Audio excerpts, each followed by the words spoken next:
पुढची काय होईल? एरा नाम मी ठेवी, मग भजती ओज बरवी, न भजतया दावी योगिया जो. जरी परमात्मा स्वरूप झालेला असला तरी सुद्धा बाकीचे जे लोक आहेत त्यांच्याकरता म्हणा मार्गाधारे वर्तावे, विश्व हे मोहरे लावा, किंवा तयारी कर्तव्य असे उरले लोका लागी. देखे प्राप्तार्थ जाहले, जे निष्कामता पावले. लोकसंग्रहासाठी म्हणा, आपल्याला आनंद घ्यायचा आहे म्हणून म्हणा, कारण अद्वैतामध्ये आनंद नाही, आनंद रूपता आहे. मोक्षामध्ये आनंद आहे का आनंद रूपता आहे? आनंद रूपता आहे. तिथे त्रिपुटी नाही आहे. म्हणून मग साधू संत जे असतात ते त्या मोक्षरूप अवस्थेत न राहता मुक्तीवरील भक्तिदान, अखंड मुखी नारायण, ज्ञानोत्तर प्रेम लक्षणा भक्तीचा आनंद घ्या. मोक्षपद तुच्छ केले या कारणे, आम्हा जन्म घेणे युगायुगी.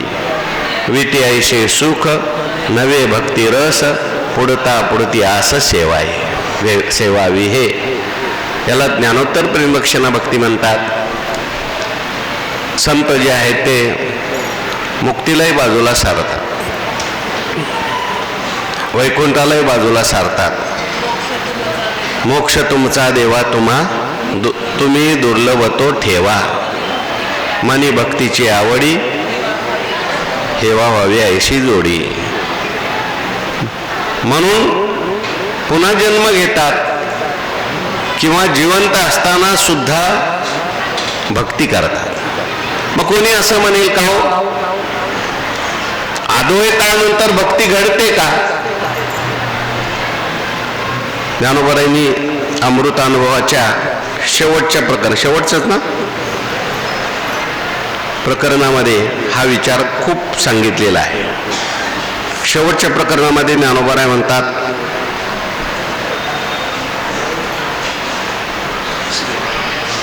तो देवाची नुसता कामविजय, म्हणजे परमात्मा स्वरूपाचे झाला भृत्य भज्य कालवा भक्तीचे आगारी. कैवल्य आहे चढावा करीतसे विषय सेवा, झाला भृत्य भज्य कालवा भक्तीच्या. तो परमात्मा स्वरूप झाला, पण तो देवाची नुसता कामविजय. आणि मग हे आहे बघा, देवळ देवळ परिवारो कोरुणी के जे डोंगरू, तरी भक्तीचा व्यवहारो कानो हवा. नव्या प्रकरणात आहे. मग भक्ती का नाही होणार? ज्ञानोबाराय म्हणतात 15.5 मिसाळ ते 15.5ची व्हावे, तेव्हा मी झाली या संभवे माझी भक्ती. ते परमात्मा स्वरूप झाल्यानंतर परमात्म्याची भक्ती होऊ शकते, परंतु या ज्ञानोत्तर भक्ती जी आहे ती कशी होते, का होते, त्याचं स्पष्टीकरण तिथे 10व्या अध्यायात आहे. तो देवचे नुसदा कामविजय. तिथे देवदेवळ परिवाराच्या आधीची चोरी आहे. 9व्या प्रकरणात सुरुवातीलाच आलेला आहे तो. मग एकाच डोंगरामध्ये एकाच दगडामध्ये देव आहे, ऐशी आहे स्वामी वृत्य संबंधा, लागी उठली श्रद्धा, ते देवची नुसधा कामविजय. ऐशी आई म्हणजे त्याच्या अगोदरची कोणते? हा, देवी देवची न माये. हा, मा देवी के अन्वय आहे.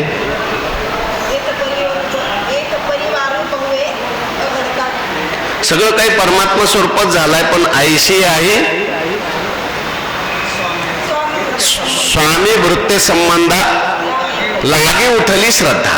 स्वामी वृत्य संबंध जो आहे तो करावासा वाटतो. जरी देव आणि हा एक झाला तरी सुद्धा तो का झाला? पांडुरंग आधी होता संत संग, तो का झाला पांडुरंग परी त्याचे भजन राहीना, मूळ स्वभाव जाईना. म्हणून स्वामी वृत्ती संबंधात त्याची श्रद्धा त्याला निर्माण होते. मग आता पुन्हा स्वामी होणार आहे, सेवा करायची, मग देवाची सुद्धा काम विजय देवच आहे. पण देव असला तरी सुद्धा देव देवळ परिवारो कोरुणी की जे डोंगरो तैसा भक्तीचा व्यवहारो का न व्हावा. का होणार नाही बोलले ज्ञानोबा राय म्हणतात पुन्हा भक्तीचा व्यवहार होतो. आणि त्याची जी भक्ती असते आता ती याला ज्ञानोत्तर प्रेम लक्षणा भक्ती असं म्हणतात. ज्ञानोबा जरी परिपूर्ण झालेले असले तरी सुद्धा ज्ञानोबा भगवंताला म्हणतात माझी जीवीची आवडी पंढरपुराने न उडी पांडुरंगी मन रंगले गोविंदाचे गुणी वेधिले. परमात्मा स्वरूप जरी झाले तरी सुद्धा त्यांचं भजन मग अखंडित भजन आहे. बाह्य दृष्टीने जरी आपल्याला वाटत असलं त्यांचं भजन बंद आहे पण त्यांचं भजन चालूच असतं, कारण ते परमात्मा स्वरूप झालेले असतात. ज्ञानोबाराय जरी समाधीत बसलेले आहेत त्यांचं भजन बंद आहे का? ज्ञानदेवे घेतले दान हृदय धरोनिया ध्यान समाधी बैसला निर्वाण कथा कीर्तन करीतो भजे जो आदि पुरुषी अखंडित. आपलं भजन जे आहे ते अखंडित भजन नाही, त्याला कालाचं व्यवधान आहे. प्रवचनापुरतं होईल किंवा भजनापुरतं भजन होईल, एरवी मग बाकीचा सगळा व्यवहारच चालतो, किंबहुना भजनात सुद्धा व्यवहारच चालू असतो. तयाची भजने भोगासाठी. पण यांचं जे भजन आहे त्यांची क्रिया, प्रत्येक क्रिया म्हणजे भजन आहे. किंबहुना त्यांचं भजन अखंड चालू आहे, जागृतीत चालू आहे, स्वप्नात चालू आहे, सुषुप्तीत सुद्धा त्यांचं काय आहे भजन चालू आहे. म्हणजे सुषुप्तीत कसं काय भजन चालू आहे? त्याच्या दोन उपपत्ती सांगितल्या स्वामींनी सांगितलं, अखंडानंद स्वामी महाराजांनी. सुषुप्तीच्या अगोदर भजनाचं स्मरण पाहिजे आणि उठल्या उठल्या भजन चालू झालं पाहिजे, समजायचं सुषुप्तीत सुद्धा भजन आहे. ज्याचं शेवटपर्यंत भजन चालतं झोपेपर्यंत आणि झोपेतून उठल्या उठल्या लगेच भजन चालू होतं, समजायचं त्याचं भजन सुषुप्तीत पण आहे. आणि सुषुप्तीत नसतं तर लगेच उठल्या उठल्या चालू झालं नसतं. हे एक अवस्था. किंवा जसं तुकोबारायांचं वर्णन आपण पाहतो, महाराजांना भेटायला कोणीतरी आलं, महाराज झोपले होते, महाराज झोपेत सुद्धा काय चालू होतं भजन चालू होतं. अर्जुन महाराजांचंही भजन आपण नेहमी ऐकतो. भगवान परमात्मा अर्जुनाचा केस वाळवत बसलेले होते, आपण मागे ती गोष्ट सांगितली. त्यांचं भजन मात्र काय होतं चालू होतं, श्रीकृष्ण जय कृष्ण चालू होतं.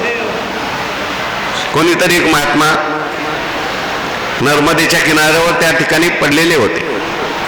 एक साधक चाललेला होता आणि महात्मा आपले निवांत पडलेले होते. तो साधक होता, त्याला राग आला, तो म्हणायला लागला काय बाबाजी काय भजन बिजन करा, फुकटचं खाता, भजन करत नाही काही नाही, नुसते झोपून राहता.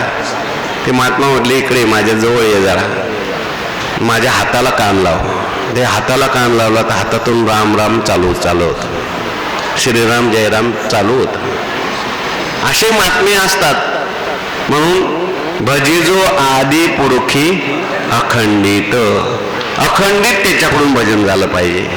याचा अर्थ महात्मा अनुस्तमाम पार्थ दैवीं प्रकृतिमाश्रितः भजन्ते अन्यन्य मनसो ज्ञात्वा भूतादिमव्ययम्. म्हणून अखंडित त्यांचं भजन झालं पाहिजे अशी मागणी ज्ञानोबारायांनी केली. ही सार मागणी आहे, साधनातली आणि साध्यातली सार मागणी आहे. म्हणजे भजन करून त्याला सर्व सुख प्राप्त व्हावं आणि सर्व सुख प्राप्त झाल्यानंतर सुद्धा त्याचं भजन थांबू नये. म्हणजे त्याला जीवनमुक्तीचा सुद्धा विशेष आनंद मिळावा. कदाचित सर्व सुख प्राप्त झालं असा भ्रम होऊन त्याने जर भजन सोडलं आणि सर्व सुख प्राप्त झालं नसेल तर हेही जायचं आणि तेही जायचं. म्हणून याला पंचम पुरुषार्थ असं म्हटलंय. चहु पुरुषार्था ते त्यागिती चारी मुक्ती उपेक्षिती पंचम पुरुषार्थाची भक्ती मज पडियंती उद्धव. काय अखंड मुखी नारायण, मुक्तीवरील भक्ती जाण अखंड मुखी नारायण. म्हणून मुक्तीनंतर सुद्धा भक्ती ज्ञानोबराय सांगतात, गोटवीन लाळ ब्रह्मज्ञाने हाती, मुक्त आत्मस्थिती सांडवीन ब्रह्मभूत काया होतसे कीर्तनी. असं म्हणतात तुकाराम महाराज जेव्हा वैकुंठ गमनाला गेले तेव्हा शेवटचा हा अभंग याच्यावर कीर्तन केलं. आणि अभंग ऐकण्याकरता सगळे सनकादिक वगैरे ऋषीमुनी आलेले आहेत. त्यांच्यासमोर हा अभंग घेतला महाराजांनी. घोटवीन लाळ ब्रह्मज्ञाने हाती. सगळे ब्रह्मज्ञानी असले तरी सुद्धा त्या ब्रह्मज्ञानाला सुद्धा मी लाळ घोटायला लागलो. कशामुळे? आता ब्रह्मज्ञानी झालाय तो कृतकृत्य झालाय, त्याला काय लाळ घोटायची. पण कृतकृत्य झालेला असला तरी सुद्धा हा कीर्तनाचा जो रस आहे, भजनाचा जो रस आहे, जीवनमुक्तीचा विशेष आनंद देणारा रस आहे. म्हणून तो आनंद घ्यायचा असेल तर त्याच्याकरता त्याने पुन्हा एकदा भजन केलं पाहिजे. म्हणून भजी जो आदी पुरुखी अखंडित, त्याचं अखंडित भजन झालं पाहिजे. आणि आता शेवटची मागणी या ठिकाणी ज्ञानोबराय करतात.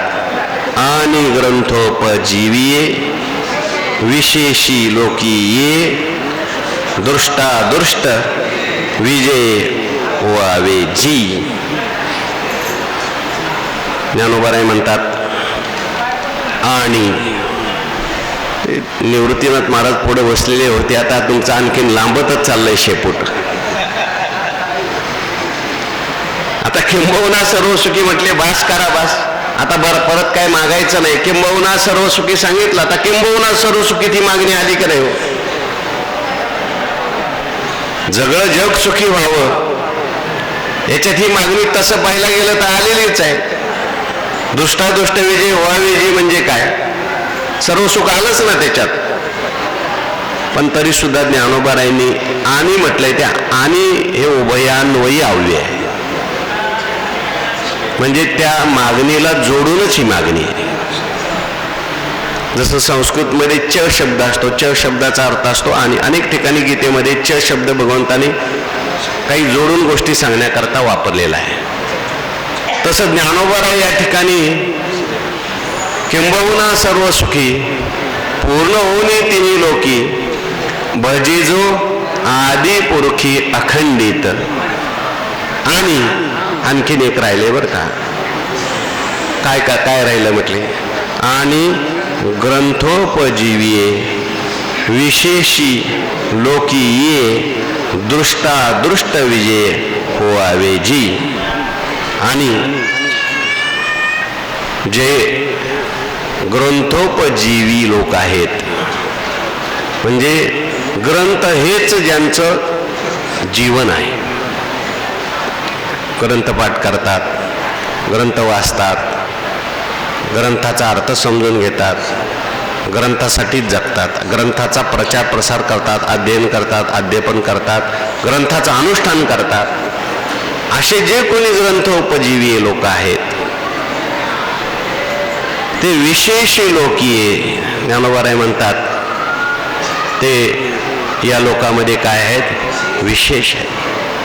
ज्ञानोबरायांची खास मागणी आहे, खास लोकांसाठी, खास लोकांसाठी खास मागणी. कारण विशेषी लोकी या लोकांमध्ये लोक विशेष आहेत. आणि त्यांच्याकरता काय सांगितलं? दृष्टादृष्ट विजय होवावे जी.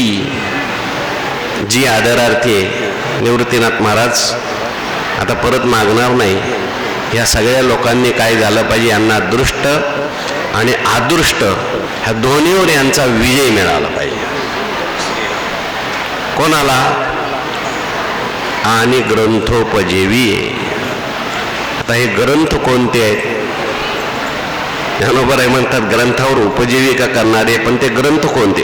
ग्रंथावर उपजीविका करणं म्हणजे ग्रंथाचं दुकान लावणारे नाही, ग्रंथ सांगून पैसे मिळवणारे नाही.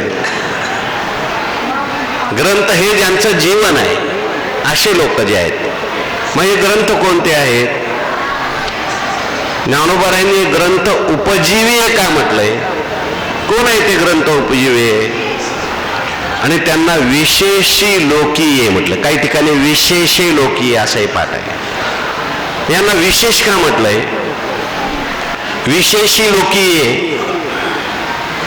हे विशेषी पद जे आहे हे सगळीकडे फिरवत आहेत. दोंडा महाराजांनी हे सगळीकडे फिरवलंय. ग्रंथाला लावलंय, लोकांना लावलंय, दृष्टादुष्ट विजयाला लावलंय. वेगवेगळे अर्थ त्याच्या छटा करता येतात. विशेषी लोकीय आणि दृष्टादृष्ट विजय व्हावे. त्यांना दृष्ट विजय प्राप्त झाला पाहिजे आणि अदृष्ट विजय प्राप्त झाला पाहिजे. म्हणजे दृष्टादृष्ट प्राप्त होऊन त्याच्यावर विजय मिळवला पाहिजे. ते दृष्ट काय आहे आणि अदृष्ट काय आहे? ग्रंथ कोणते? ग्रंथ उपजीवी कसं बनायचं आणि याच्यावर विजय कसा प्राप्त करायचा याचा विचार पुढील प्रवचन. पुंडलिक वरदा हरी विठ्ठल.